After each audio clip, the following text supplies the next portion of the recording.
Será que é mesmo possível viver de dividendos, ou seja, dos rendimentos dos seus investimentos, todo mês ali uma graninha caindo no seu bolso, na tua conta de renda passiva, sem que você tenha que trabalhar por esse dinheiro? Então nesse vídeo aqui eu vou te mostrar quanto que você precisa ter, qual o valor patrimonial que você precisa ter para conseguir ali ter, né, os seus investimentos bancando o seu custo de vida e ainda sobrar uma graninha ali para você brincar no final do mês. Agora deixa eu te fazer uma pergunta. Quanto que você acha que seria necessário ter investido para receber aí todo mês uma bagatela de R$ 4.500 de renda passiva? Pois é, comenta aí, porque a gente vai descobrir isso nesse vídeo. E além de te mostrar quanto que você vai precisar ter para ganhar uma boa grana todos os meses de renda passiva, eu ainda vou te mostrar aqui os 2 melhores investimentos para quem quer de fato viver de dividendos. Então bora lá, quando a gente fala em independência financeira, viver de dividendos, uma coisa que os livros de investimentos entram em consenso é que não existe um número mágico, né, para a gente falar, com tantos R$ 1.000 você consegue viver de renda. E isso porque cada um de nós possui um custo de vida diferente, né? Então, meu custo de vida é diferente do seu, que é diferente do seu tio, da sua avó, né? Isso porque cada um de nós vai viver em uma região que vai ter um custo de vida um pouco mais alto ou um pouco mais baixo. Cada um de nós também vai ter um estilo de vida. Então, tudo isso influencia, né, para definir qual será o seu custo de vida, se vai ser um custo de vida elevado ou um custo de vida, né, mais baixo. Então, se você é uma pessoa que gosta de viajar bastante e comprar bastante coisa, obviamente que você vai ter um custo de vida mais elevado do que o custo de vida de uma pessoa que tem uma vida mais simples, né? Então, a primeira coisa que a gente precisa para dar continuidade ao nosso vídeo aqui é definir um custo de vida que a gente vai querer ter lá na frente, né? Então vamos supor que, por exemplo, que a gente tem um amigo chamado Roberval e Roberval definiu que quer ter um custo de vida lá na frente, lá no futuro, de R$ 4.500. E detalhe, obviamente que R$ 4.500 lá na frente, daqui 10, 15, 20 anos, não vai ter mais o mesmo poder de compra do que R$ 4.500 nos dias de hoje, né? Mas a gente vai considerar isso, né? Tirar essa diferença quando a gente for falar, de fato, dos investimentos de Roberval. Então, definido agora o custo de vida de Roberval lá na frente, a gente precisa encontrar qual será o custo de vida anual de Roberval, né? E para isso a gente faz uma conta bem simples, a gente pega 4.500, que é o custo de vida mensal, vezes 12, que são 12 meses do ano. E isso a gente vai chegar no resultado de R$ 54.000 de Roberval. Então a gente precisa dessa informação. Outro dado importante que a gente vai precisar é da rentabilidade anual, ou seja, quanto que os nossos investimentos vão render em média por ano. E para isso a gente tem um consenso de que a rentabilidade anual de qualquer pessoa gira em torno ali de 10% ao ano. E agora muitas pessoas aí podem falar: ah, Matheus, mas um rendimento de 10% ao ano não é pouco? Meus investimentos lá no Nubank estão em 100% do CDI, rendendo 10,5% ao ano. Pois é, você precisa tomar cuidado com um detalhe. A taxa CDI ela não pode ser utilizada como parâmetro, até porque, alguns anos atrás, ela estava em 2%, né? Ou seja, ela está variando o tempo todo. E outra coisa, a gente está falando aqui de uma rentabilidade média de 10% ao ano, já descontado, primeiro, o imposto de renda e, segundo, a inflação. Então, não adianta nada você ter uma rentabilidade de 12%, 13% ao ano, porém depois vai descontar ainda o imposto de renda, vai descontar a inflação. Então, aqui a gente considera 10% ao ano, já descontando aí a inflação e o imposto de renda. E agora muitas pessoas podem estar falando aí: ah, Matheus, mas tu tá falando aí de inflação, eu nem sei o que é inflação. Inflação nada mais é do que o aumento do preço dos produtos e serviços, né? Então, por exemplo, você lembra que lá atrás, há tipo 5 anos atrás, 7 anos atrás, você ia no mercadinho aí da sua rua com R$ 10 e comprava um monte de coisa? Hoje em dia, se você vai nesse mesmo mercadinho com os mesmos R$ 10, você não consegue comprar praticamente nada, né? E isso porque a inflação aumentou e você perdeu o poder de compra, né? Então, com R$ 10 hoje, você não compra mais quase nada. Sem mais enrolação, bora para o que interessa, que é quanto que nosso amigo Roberval vai precisar de patrimônio para conseguir ali, né, bancar o seu custo de vida de R$ 4.500 com uma rentabilidade média anual de 10%. E para isso a gente vai pegar o custo de vida anual de Roberval, que a gente calculou, que deu 54 mil, e vai dividir pela rentabilidade anual, que vai dar R$ 540 mil.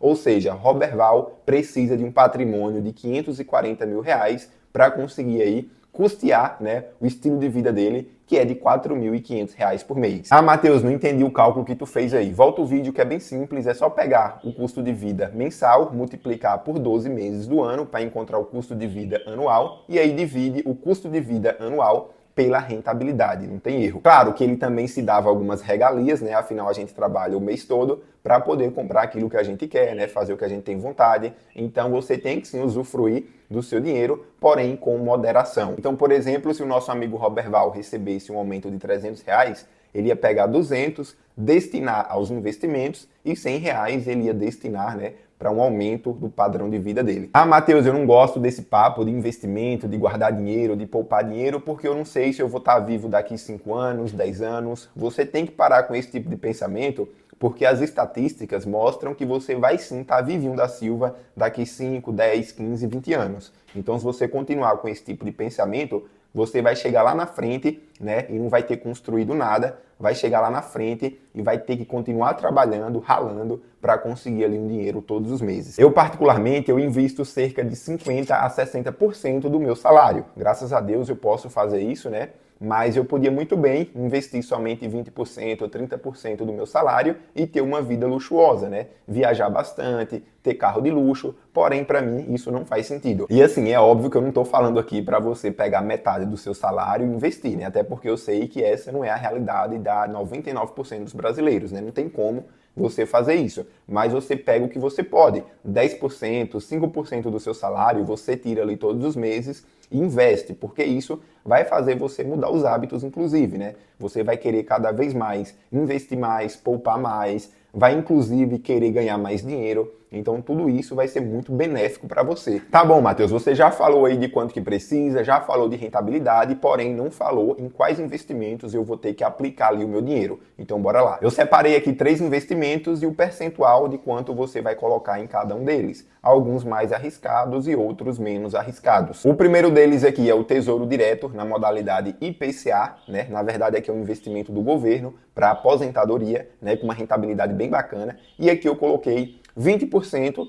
que equivale a R$108 mil.